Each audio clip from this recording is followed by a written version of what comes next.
দেশের ক্রমবর্ধমান গ্যাসের সংকট মেটাতে এবার নতুন কূটনৈতিক দুয়ার উন্মোচিত হচ্ছে। পার্শ্ববর্তী দেশ মিয়ানমার থেকে সরাসরি পাইপলাইনের মাধ্যমে প্রাকৃতিক গ্যাস আমদানির প্রস্তাব দিয়েছে বাংলাদেশ।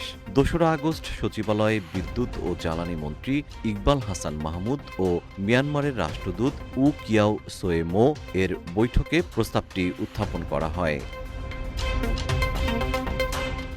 জ্বালানি মন্ত্রী বলেন, বাড়তে থাকা গ্যাসের চাহিদা মেটাতে সীমান্ত দিয়ে পাইপলাইনে মিয়ানমার থেকে গ্যাস আমদানি কার্যকর হতে পারে।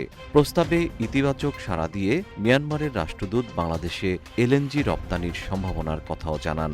বৈঠকে মিয়ানমার থেকে চট্টগ্রাম পর্যন্ত গ্যাস পাইপলাইন নির্মাণের পুরনো প্রস্তাবটি পুনরায় আলোচনায় আসে।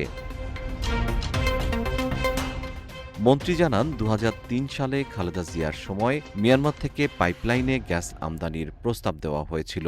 বর্তমানে প্রস্তাবটি দ্রুত এগিয়ে নিতে মন্ত্রী পর্যায়ের বৈঠকের উদ্যোগ নেওয়া হচ্ছে। তিনি মিয়ানমারের জ্বালানি মন্ত্রীকে বাংলাদেশ সফরের আমন্ত্রণ জানান এবং প্রয়োজনে নিজেও মিয়ানমার যাওয়ার আগ্রহ প্রকাশ করেন।